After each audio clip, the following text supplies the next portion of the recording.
25,000 men and women work for the UK border. At home and abroad, their job is to seek out the lawbreakers and imposters who don't look like them. They are the UK border. Tonight, stowaways get boxed in at Calais. You're right there, gentlemen. Where are you from? Afghanistan. Illegal workers with incredible stories. You say you arrived last night on a lorry and you walked straight in here to a job and he says he's 15. And a bad reaction to being stopped at Heathrow. I've never been violated. My clothes have never been thrown out. You're not going to calm down. I'll put it back in the holding room. Now you're talking to me. I've been here since 11 o'clock.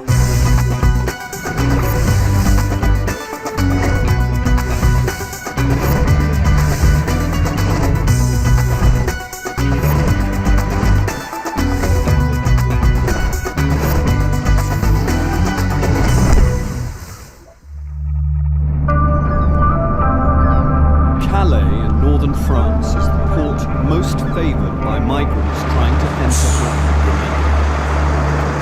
UK border agency officers work round the clock checking for clandestines, illegal immigrants stowing away in freight.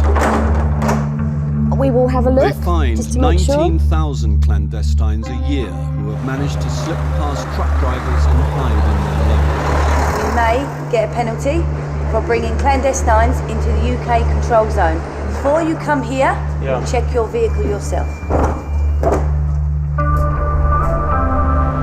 port is a pressure point, with an estimated 1,000 migrants waiting for their chance to get to Britain and living in a squatter camp they call the jungle. Here the clandestines swap information and plot their next attempt to cross the channel illegally. They play a cat and mouse game with the UK border agency. Part of a team starting the early shift are immigration officers Lee Harper and Jules Turner. Clear the rear. They know the tricks commonly used by clandestines. A big seal. They've stopped a lorry that looks like it's been tampered with and want the driver to open up. Well, what he's done is just gone to take his padlock off, and as he's taking the padlock off, he's actually noticed that it's broken. So it could be an indication that someone's cut the padlock and glued it back together basically and gone through the side door. But we won't actually know until we open the door and go in ourselves. Gonna open it. The truck's load is yogurts, and inside it's as cold as a fridge.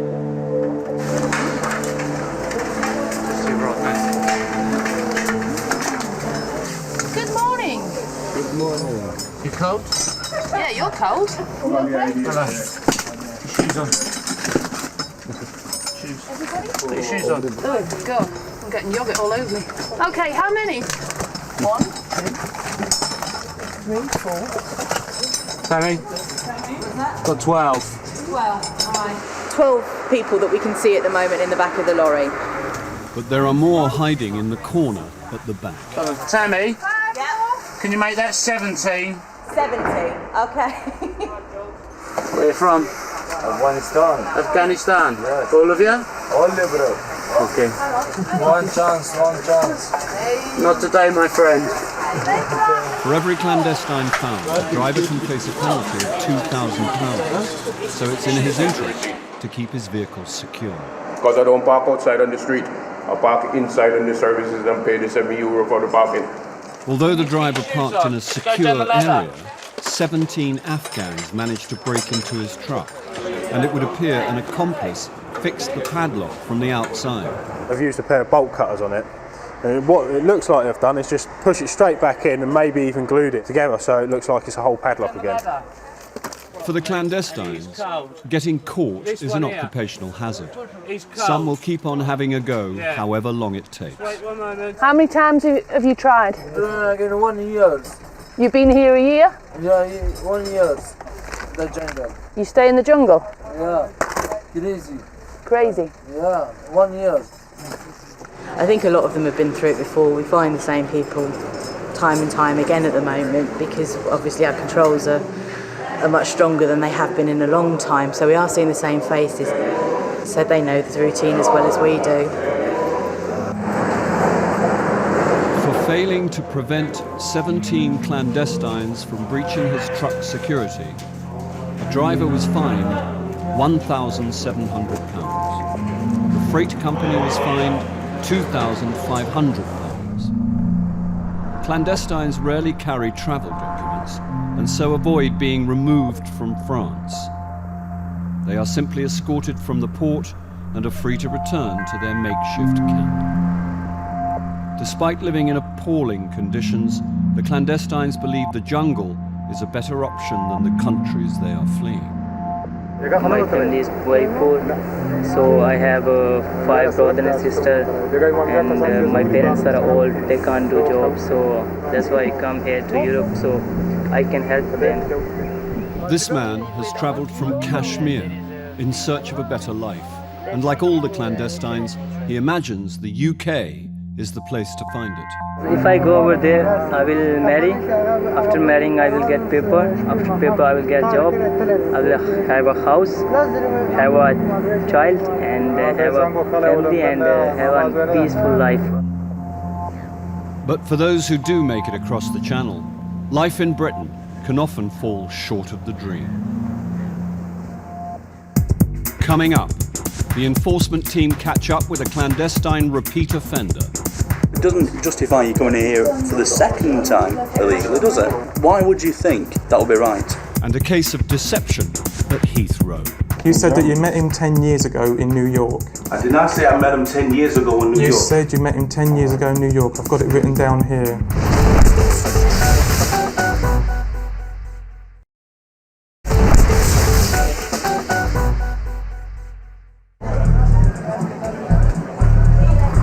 The UK Border Agency man all entry points into Britain to make sure only legitimate travellers get into the country.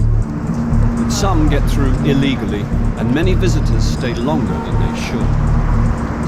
It's estimated there are up to 1 million illegal immigrants living in the UK. Today in Stoke, an enforcement team led by immigration officer Phil Arthur is planning raids on car washes believed to be employing illegal workers. This morning we're going to car washes, all very local to the office here. The first of which is Bubbles Hand Car Wash. When we enter, straight in, and it's going to be very dynamic, guys. We want to get right out of the vehicles and straight into them. Okay, thanks ladies and gentlemen, see you out there. Enforcement teams around Britain have their work cut out keeping tabs on car washes. They are start-up businesses that can appear overnight and offer low-paid casual work, appealing to workers who are not entitled to be here. Most city centres nowadays have quite a lot of these establishments. The problem is that at the end of the day, these people are either illegally in the UK and or illegally working in the UK. It's usually Afghans, Iraqis, that's the sort of person we get working illegally. So we don't expect these people to be paid the minimum wage, we don't expect any working time directives to be met by the employer. It's just a case of exploitation once again. It's trying to shut these places down.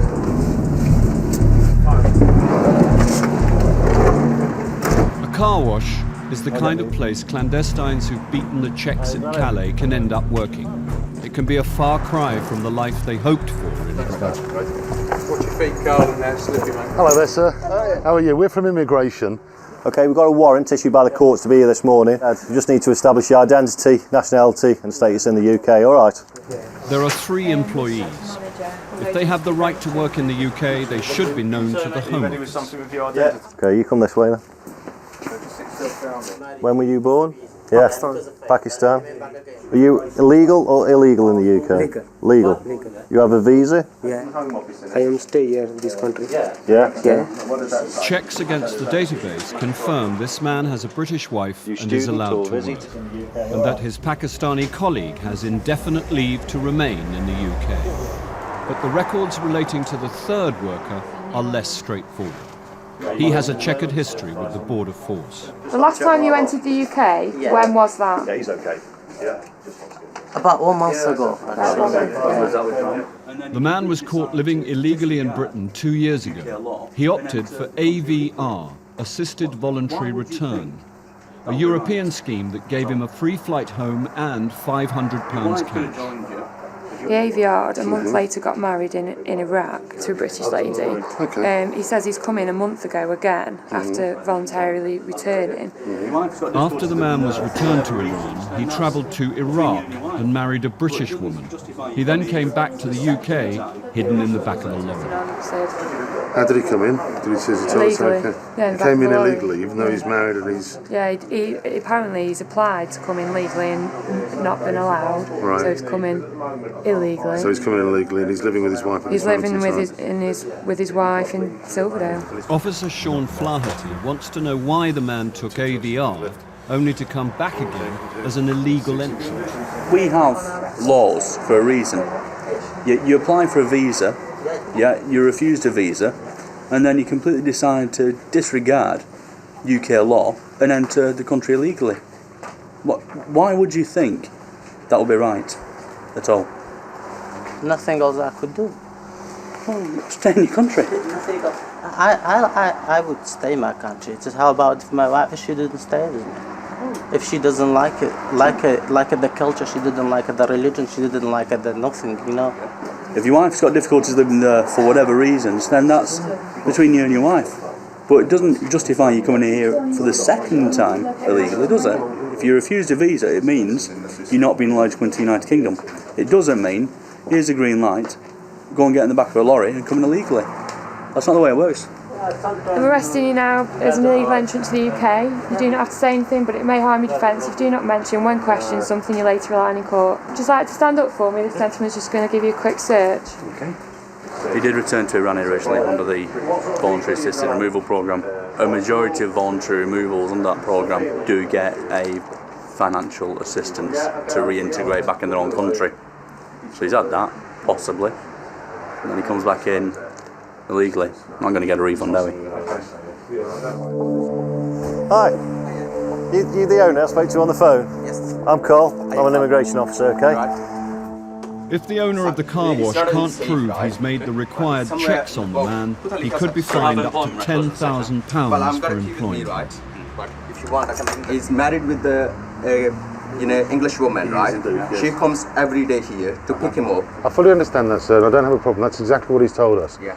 But what I'm saying is that unless you should keep a record and you should keep a copy for yourself. Yeah, but so that if a situation like this arises, then you can show us some copies of your... the thing is, sir, right, this is not a big business, right? No, no. Absolutely, fully understand that. How long have you been working here, sir?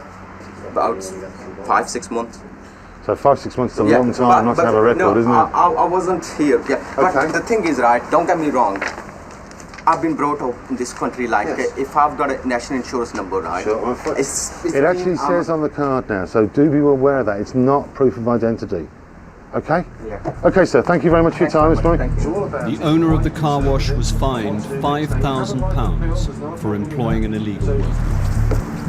And even though the man admitted to coming twice into the UK illegally, he was later released. He remains on reporting conditions while the Home Office consider his case.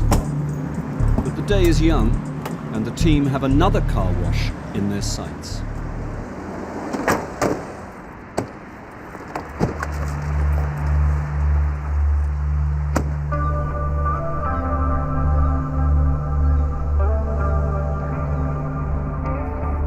In Calais, hundreds of migrants gather near the port and live rough in the jungle, their camp in the woods outside town. In their eyes, it's the last stop before realizing their dream to cross the channel illegally and reach the UK. With 3,000 lorries passing through every day, there are plenty of opportunities to hitch an illicit ride. Chief Immigration Officer Tammy Richer and her team offer up a line of defence. Some assistance on 4, please. They check trucks waiting to board the ferries. They use carbon dioxide probes to detect clandestines breathing inside. That's good. Officer Richer gets word that colleagues have found some clandestines. How many have you got? 7. A high CO2 reading gave them away, hiding in a consignment of alcohol. Officer Darren Stamati is on hand to escort them off the load. 7. clandestines at the moment, Afghanistan's. Generally what happens, whenever we enter a load, they ask us if one chance to go to the UK. I don't know why they think that they're going to get that, but I think they just try it. They always seem to be in fairly good spirits, but that can change at any point because some of these people, you know, they can be fairly desperate to get to the UK. Just 2 at a time. Can I have you and you, please? Can you move out to the vehicle?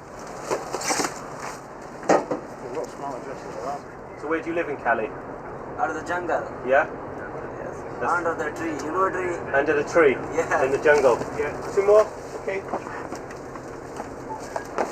There's just this belief that in England, it's just a place they all seem to want to go to. They're not happy to stay here. They just want to go to England. Yes. Why do you want to go to England? Because problem in Afghanistan, very big problem. Right. Yes, sir. Very. So why England? Because I want to get knowledge in England. You want to get knowledge? Yes, study in England. Okay. Yeah. Don't you think you can get knowledge in France? Yes, sir. They are not allowed to stay here, stay here in France. Sir. Okay. The situation in France is not good, sir. The belief is in England it's easy to stay for a longer period of time. There's work there, whereas in France, I think they have an understanding they don't get to remain in the country for too long. They're happy to sort of live rough and just try and make a play for the UK. Okay, my friends, go through, watch your head. Yes.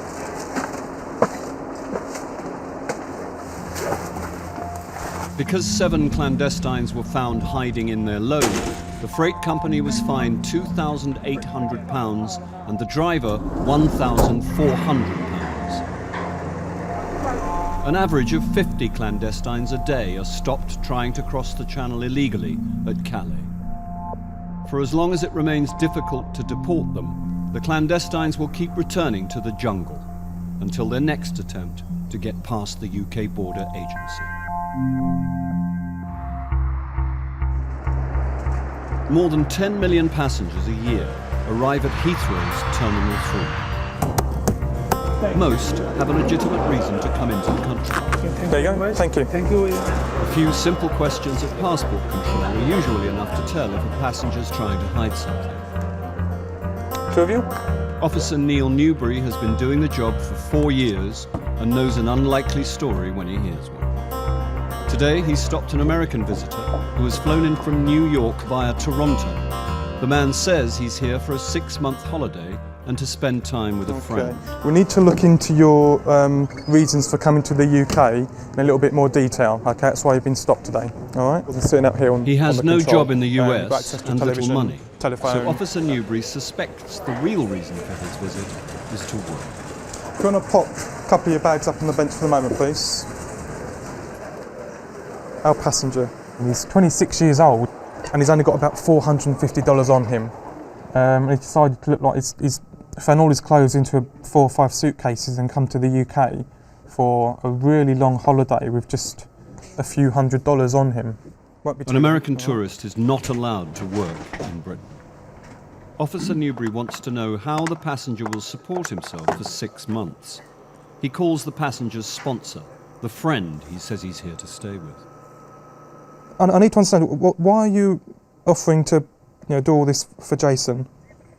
Okay, thanks for that, bye.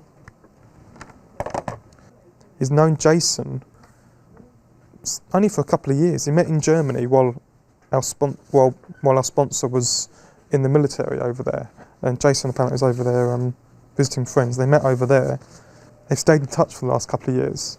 The sponsor, he said he's quite happy to pay for everything, which isn't a problem, but I find it so strange that he's prepared to pay for everything for someone that he's known for just a couple of years. Just news on that guy. Jason?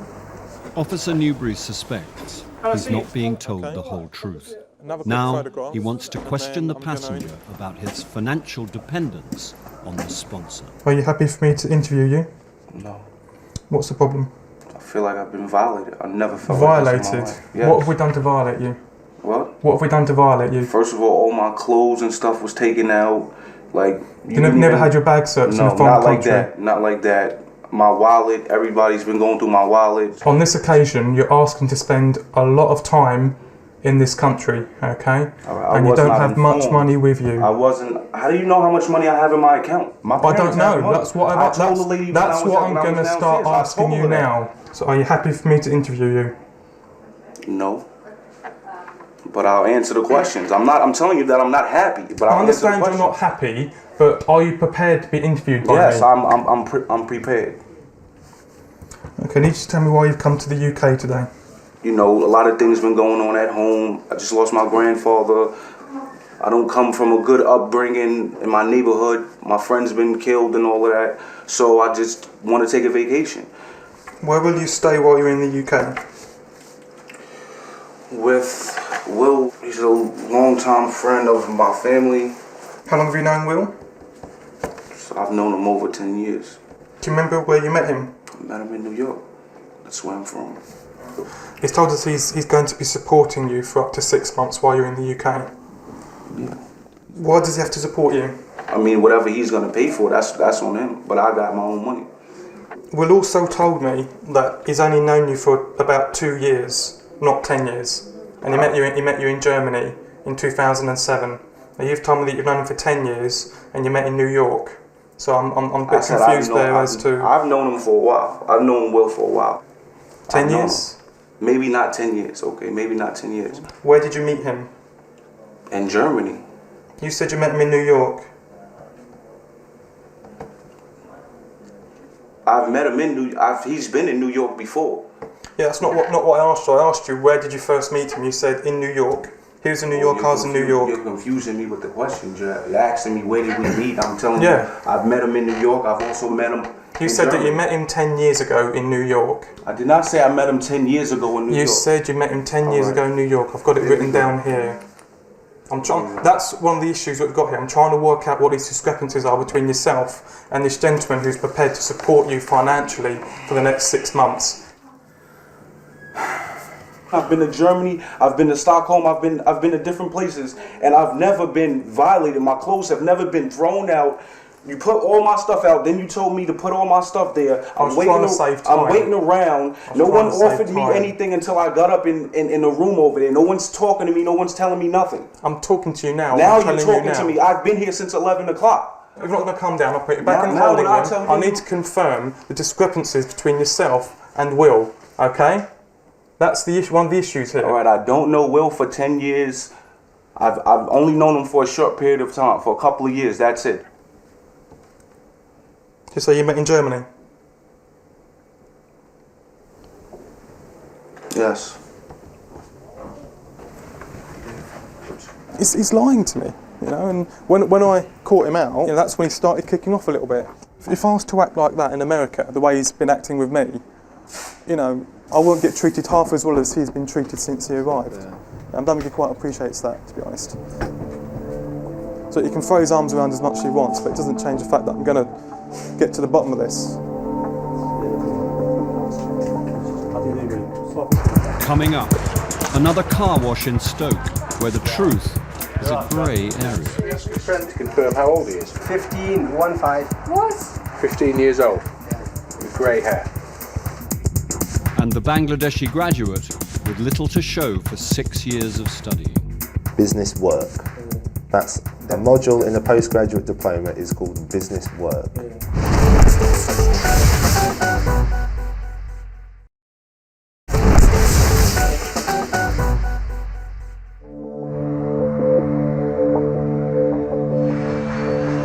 At Heathrow, the American who's arrived for a 6-month holiday is waiting to hear if he'll be allowed into the UK. The passenger and his sponsor are telling two very different stories. Officer Newbury updates his boss, Sarah Dyson. Now, there's big discrepancies about how long these two have known each other, where they met, okay? He believes Will is still in the military, but the sponsor hasn't been in the military for over a year. They hardly know anything about each other. They don't know. He's estimated £3,500 to support our passenger for the next 6 months. Don't believe a word. No, I think he's telling me what he thinks I want to hear to land this passenger. What I really am more interested in is his current domestic and financial circs in USA. He did admit to me it's very hard to get a job in America at the moment, even with someone with a college degree. The more accurate way of putting it is that he's currently unemployed without any fixed employment in the US. Okay, and he's not intending to work in the near future in the US because he's taken a plane here for 6 months. And I think we should give him one more opportunity to be straight. I want you to ask him for a straightforward explanation as to why they two of them cannot agree on how long they've known each other and where they met. And then come back and we'll make a final decision. Okay, follow me for a second.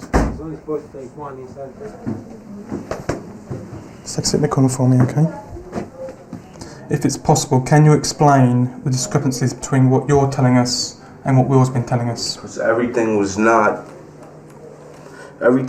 just like, yo, I'm gonna come out there, blase, whatever. I didn't know that I was gonna be interrogated like this. Yeah, but it's things like how long you've known each other and where you first met. You should know that kind of stuff if you know someone. I made it seem like I knew him longer than what, but I know Will. Like, come on, man. Like, this is like, why would I take a flight to another country with a dude that I don't even know? Well, that's the question that we've been asking, yeah? Yeah, but I'm a grown man. I could make my own decisions. Like, that's fine, but like I know Will. I don't know him 10 years, but I know Will. We have to go by what people tell us. When people tell us different things, makes us question everything that they're telling us. That's the issue here, okay? Yes. Okay. He said he was exaggerating. I said, why? I didn't think I'd be asked. I don't think it's just this one discrepancy that concerns me, but it's this passenger's entire domestic circumstances. There is no doubt in my mind, I am satisfied that had he thought he could, he would have come here to find a job, and that was his primary intention in travelling to the UK. I don't consider him to be a visitor to this country or a tourist. I think you're going to need to refuse him entry. Yep. Okay, Jason, you want to come out a second, please? Just stand here a second for me, okay? Well, I spoke to Chief Immigration Officer. I've told them what you've told me, and they've decided that on the evidence that we've got from you today and from Will today, you're going to be refused entry. Okay? So we're going to have to return you back to the US on the next available flight via Toronto. The next flight isn't until tomorrow at midday. Okay? Got to go through with Air Canada. This is crazy. Okay? This is crazy, man. So what we're going to do, we're going to get somewhere for you to get some shut-eye. Okay, you're not going to stay here overnight. We'll do whatever we can to get you somewhere a bit more comfortable. Wow, that's a relief. The passenger was held in a detention centre overnight and put on a flight home the next day. All right.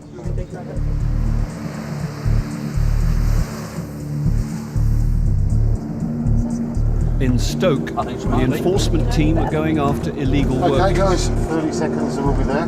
They've already made one arrest. Now they're about to surprise the employees of a second car. Yeah, no worries. Morning.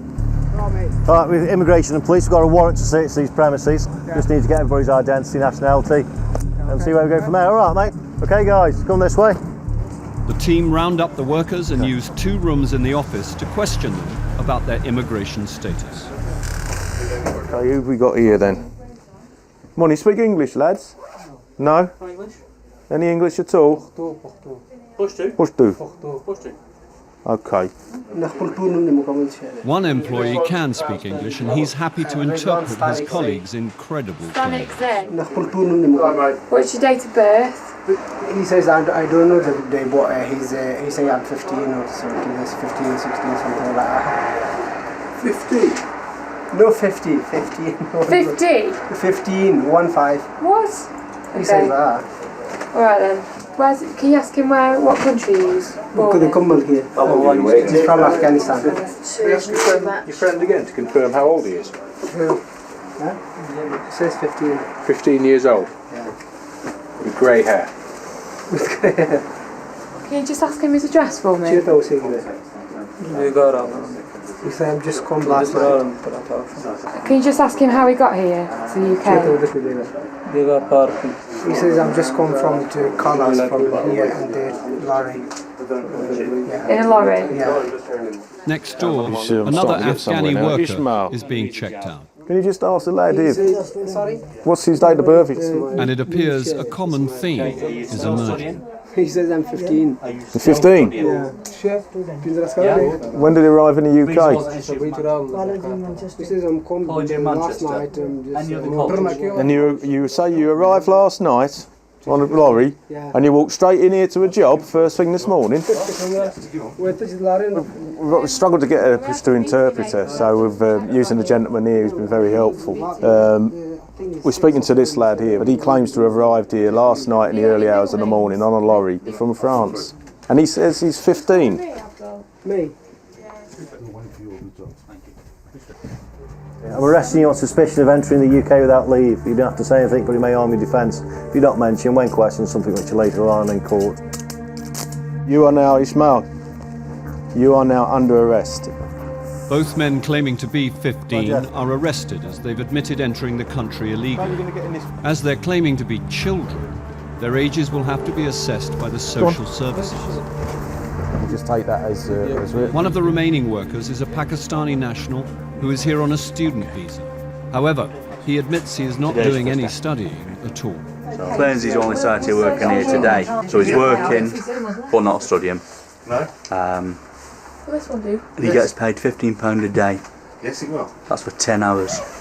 Despite seeking refuge in their own communities, illegal immigrants can find life in Britain very different from the dream. And for those who believe they've beaten the system, reality can hit at any time with the arrival of an enforcement team. I'm going to arrest you now. He's not illegal entry to the UK. You do not have to say anything, but it may harm your defence. You do not mention when questioned something you later around in court. The Afghani who's been so helpful acting as an interpreter is a failed asylum seeker and should have left the UK. Now he faces the reality of going home. I live long time in this country, no crime, nothing. But I can't live in Afghanistan now because if you saw me, my brain is already for here, not for Afghanistan. You see the. I understand that, but you know when you're here illegally, there's always a chance that you'll be sent I know back. I'm legal. I appreciate what you're saying, but there's nothing I can say that's going to help me now. Is it? I do nothing. I just work, sleep, home. That's it. You know. Morning's still young, really. I mean, there were 5 employees there, and we've taken 4 out. This guy who owns this place looking at, upwards of £40,000 in penalties, which is a considerable amount. Yeah, I'm quite satisfied actually. 5 out of a morning's work. Happy. Okay guys, let's go. The Afghani worker who helped to interpret won himself a reprieve. He put in a fresh application and was given permission to live in the UK.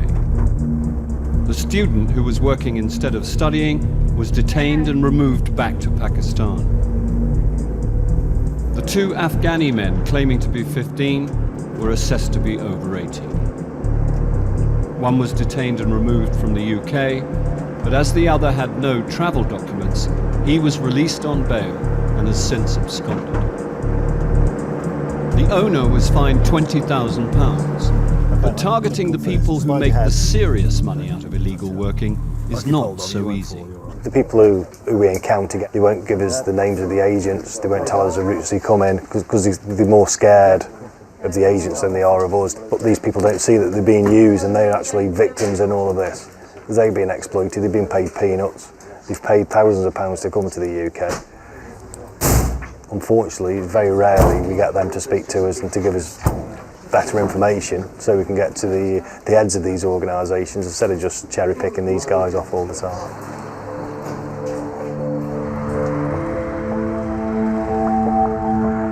At Heathrow, a Bangladeshi man has been stopped at passport control after flying in with his new wife. If you can just break down your colleges for me. So in 2003, he has been living in the UK as a student for the last 6 years, attending 4 different colleges. But 3 of the 4 colleges are now known by the UK Border Agency to be bogus. Before his colleges were exposed as fake, the passenger got a place on the International Graduate Scheme, which allows him to work. Has my colleague explained the situation and the reasons that we've detained you? Officer Tim I think she Weatherall explained as takes well, on the obviously case. the problem that we have. He wants to find out if the man's qualifications are genuine. He's aware he's in a bit of trouble, hence why we've stopped him. I would imagine that from the point of view as them as a couple, they're probably quite worried about the fact they're going to be separated, but you know, if she qualifies for entry, she will be allowed to proceed. There's a lot at stake for the couple. The wife is eligible to enter the video, UK. is it, yeah? She is American, and this is her first time here. Just head round this way. And she doesn't want to be without her new husband. At the moment, if you wish to stay in here together, you can, or you can either proceed downstairs or you can wait outside. Okay, but I'm going to let you know now, if it's the case that you are refused entry, after we've done our investigations, you won't have a choice, okay? You will be landed and you will be refused, so you won't be able to stay together. I would suggest that you prepare for the worst case scenario, if that is appropriate, and then you work out what you're going to do. Because at the end of the day, that's your decision, yeah? The newlyweds will only come into Britain together if the husband can prove he's a genuine graduate. But it will take some convincing. Officer Weatherall has a thick file of evidence against the college that issued his qualifications. We've encountered so many students from this particular college, and you know, at the end of the day, most of them have just admitted that they've never actually studied there at all. They've never gone to any classes. Some of them haven't actually ever been to the college. They just paid the money to get the certificate to get an extension of stay in the UK. Well, I've yet to encounter personally a student who has actually been to the college and studied there. He may be the first, you never know, stranger things have happened, but I'm not holding out much hope in this case. I'm just going to go through and interview you now, okay? So just follow me through this way. Just head in there, grab a seat on the far side. We haven't just stopped you on a hunch here. As I explained to you, we've got a lot of information about yourself and about the college and about the types of course that were on it, okay? And did you actually attend the Westminster College of Computing 4 days a week? Yeah. So how many modules did you take then? I think 4. What were they all called? One is business work. Business work. Yeah. That's a module in a postgraduate diploma is called business work. Yeah. Okay, next. I can't remember. So you can remember one of your 4 modules. I can't remember. Did you take exams? And I'm guessing you can probably only remember 1 or 2. You can't remember anything? Not even the ones that you mentioned before? No. This is a 45-page document, yeah? I've got 45 pages there which prove to me that any degree that obtained from Westminster College of Computing is completely bogus. You need to start being very honest with me, or you're going to have a much bigger problem than you do now. You haven't, sir. I don't believe you. I swear to God. The fact is, looking back through the colleges you've studied at, all of them are known to immigration for being problem colleges. So I have real issues with the fact that you've ever studied here at all. I've done some computer course as well. Here or Oh yeah. when were they? That was in Sniffer, I think. College. Another college that's been closed down for issuing bogus certificates. Is it? Yeah. It's not looking good for you, is it? Coming up, clandestines up their game in Calais. They've taken the slats from the side of the lorry and then repositioned the boxes back across the top of themselves. And the newlyweds face an early separation at Heathrow. I'm not happy with you. You will be detained by immigration until we get to the bottom of it, okay?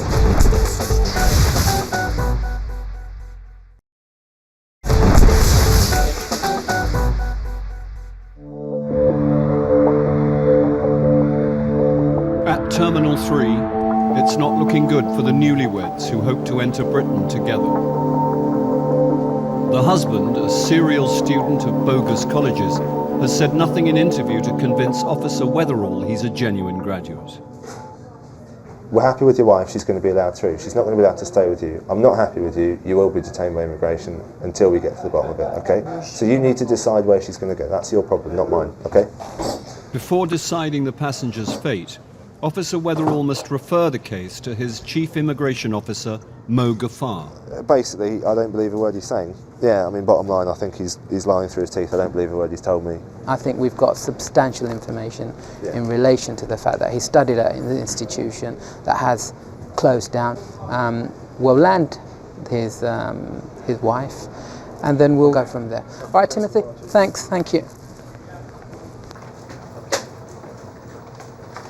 Okay, right, I spoke to my Chief Immigration Officer. Your wife were happy to allow to proceed. She's going to be landed, she's been granted leave to enter. With regards to yourself, the decision's been taken by myself and the Chief Immigration Officer to refuse you entry into the UK today, okay, and to cancel your UK residence permit. You have the right to appeal in country, or you have the right to appeal from Bangladesh. That choice is up to you. The husband chooses to appeal from the UK. This usually means being held in a detention centre while the appeal is considered, but there are exceptions. Considering that he has his wife with him, it seems only reasonable to give him temporary admission. I don't consider him to be an absconder at this stage, and if he wishes to fight his case, then let him take his chances in court. She probably doesn't even know what the husband's been up to in the United Kingdom. She didn't expect to be stopped at immigration control and then be asked questions by an immigration officer as to why she was coming to the UK. If I was the wife of this particular passenger, I'd be pretty upset. I'd be asking my husband, what have you been doing? The husband is granted temporary admission, but he loses his appeal and is put on a flight back to Bangladesh.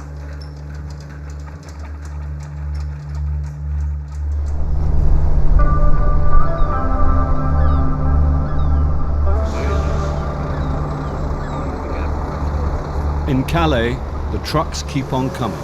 They bring 20 million tons of freight through the port every year. Rich pickings for migrants intent on getting into the UK illegally. Not every truck can be searched, and no one knows how many clandestines make it across the channel. But 19,000 a year get caught at the Calais checkpoints. With so many failing, they look for ever more ingenious methods of concealment. And the search teams have to get wise to them. We've come in the lorry, and as you can see, there's a flat load in here. Obviously, there's a distinct smell of clandestines. So we just had a quick look on further inspection. Underneath the boxes here, you'll just see that we've got a purpose-built hide. Probably the illegals have made themselves. They've taken the slats from the side of the lorry and then obviously repositioned the boxes back across the top of themselves. All right there, gentlemen. Where are you from? Afghanistan, Iraq, Iran? Afghanistan. Speak English? No, speak English. You speak a little bit, don't you? Yeah, which one of you speaks English? Gentlemen, hello? Take your hoods down. Okay, what we've actually got in there is officers went in, the load is flat, but there's a strong smell that we tend to get with the clandestines. As soon as we undid the back door, you get the smell of the illegals. It's an unwashed bonfire smell. These people have been living rough for months, so you know you generally get that nasty odour. But yeah, it's always the giveaway. Someone's smoking. Put it out. Put that out. Wherever you're smoking, put that out. Wait. Put it out. Whoever that is, put that out. Come on, first one. You stay here. Out you come on, mate. Come on, out. There are 6 clandestines, all from Afghanistan. It looks like some of them are trying to get to Britain on a regular, perhaps even daily basis. I think he was one of our 17 yesterday, Tam. Tam, Yeah. the next one coming out? Yeah, I think it is. Yeah, he was. The last clandestine that's just come out was one that we detected in a find of 17 in the yoghurt lorry yesterday. He's got yoghurt on the back of his coat and his trousers. Okay, give me your foot. Good foot. Take a good one. And away you go. We see the same clandestines regularly. Not every day, but we might see them over a week or 2 week period. We might see them 2 or 3 times. At the moment we're seeing people and they're telling us that they've been living in the jungle for anything up to a year at the moment. They're still here. We're still finding them, so we will see the same people time and time again. Fines served on the freight company and driver add up to more than £6,000. But the clandestines are yet again free to leave the port and return to the jungle. And as the search teams can't check every truck, and with clandestines trying their luck every day, there'll always be some who slip through the net and enter Britain illegally.